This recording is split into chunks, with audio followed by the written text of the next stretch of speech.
Alright, another video about a star player from the Far East hoping to sign with a Major League Baseball team this offseason. This one comes not from Japan but from the KBO in Korea, the same league that in the last 5 years has given you Ha-Sung Kim, Jung-Hoo Lee, and Hae-Sung Kim.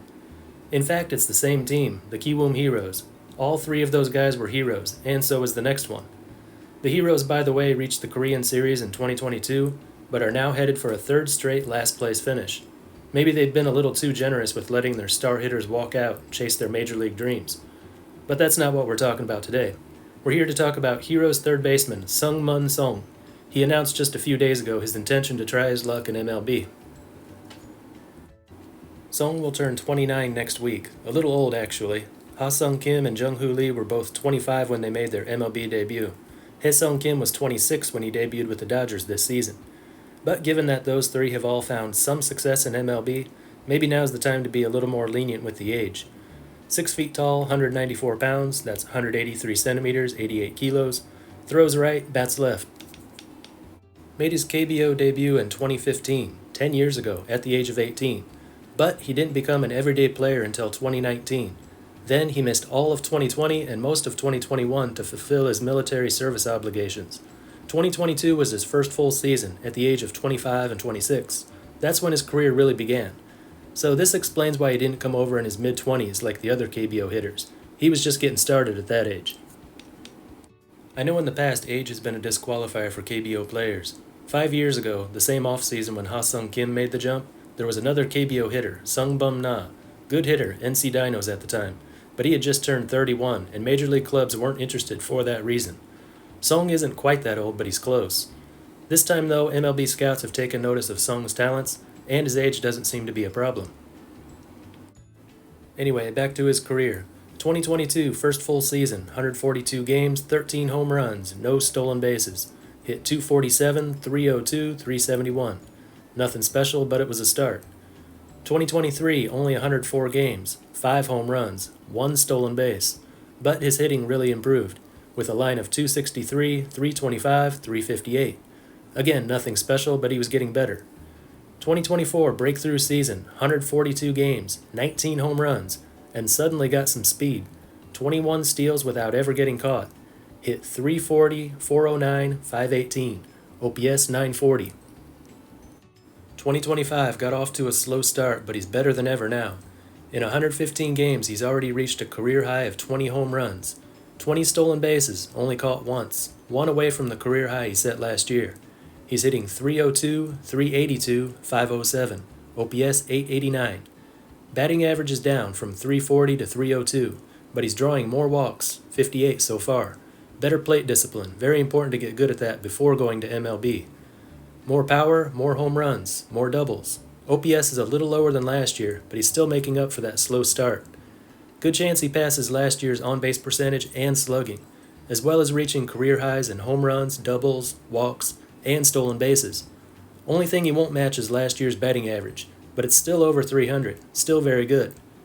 And other than that, he's been improving in every category, every single year. And now it's time to make some comparisons. The most recent KBO hitter to cross over to MLB was Hae-Sung Kim. He's in his first major league season now, and so far so good. 58 games, 1.6 WAR, a perfect 12 for 12 in stolen bases. 2 home runs, a line of .304, .338, .406, OPS .744, OPS plus .108. The stolen bases really stand out, 12 steals in 58 games. If he kept that up for a whole season, he'd have over 30. Last year in the KBO, that's exactly how many steals he had. 127 games played, 30 steals, caught 6 times. Sung, as I said, is 20 out of 21 right now. He won't reach 30, but he'll have 20-something, pretty close to what Kim had last year. Kim had 11 home runs in the KBO last year, which have translated to just 2 in MLB this year. Sung has 20 already, so he's got more power than Kim. Kim's line last year was .326, .383, .458, very similar to what Sung is hitting this year. On-base percentage almost identical. Kim had the higher average, Sung has more power. So from all that, you could conclude that Kim and Sung are equally good hitters, about the same in stealing bases, and Sung has more power. By that logic, you could expect Sung to be just as good, if not better, than Kim has been. But be careful, it could just be that Kim is better adapted for major league play.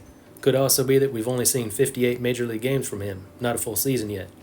And of course the age. Sung will be 3 years older than Kim was when he made his debut this year. Now comparing Sung with Jung-hoo Lee. Lee's last full season in the KBO was 2022. So comparing that season with Sung's 2025 numbers, power is about the same. Lee had 23 home runs that year. That's translated to 6 home runs in 118 MLB games this year. Power doesn't carry over much. Sung has more speed, that does carry over, as seen with Hae-sung Kim. Overall though, Lee was a better hitter in the KBO than Sung has been. Ha-sung Kim, 5 years ago was his last KBO season. Numbers similar to what Sung has now.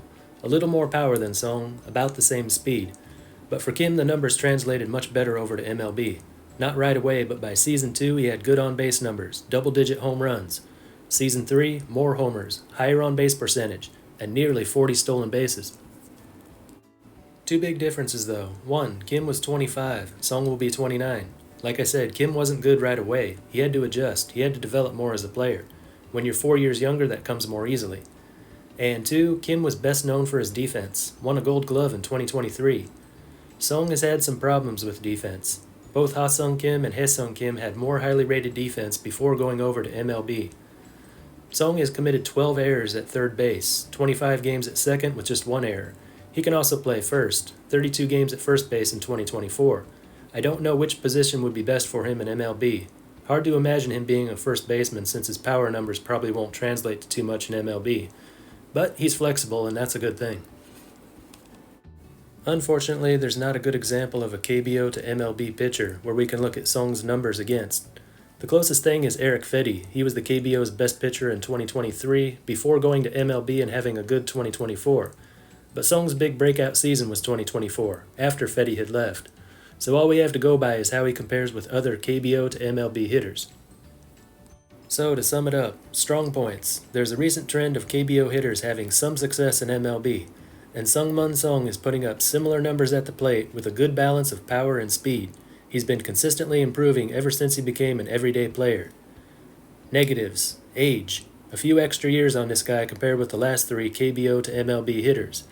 Defense: not a Gold Glove in Korea. Don't expect him to be anything close to it in MLB. Good news is though, due to his age, he should come cheap. Nothing like Jung-hoo Lee's contract a couple years ago. Last year, Hae-sung Kim signed with the Dodgers for 3 years, $12 million. Sung-mun Sung should be about the same or even lower, I would imagine. If a team can find a role for him defensively, he'll be a good low-risk signing. Any team that could use another infielder should consider him. But any team looking for a full-time starting third baseman for next season should probably look elsewhere. I mean, he could work out in the role, but I wouldn't count on it. Anyway, that's all for this one. Until next time, this is Baseball International. See ya!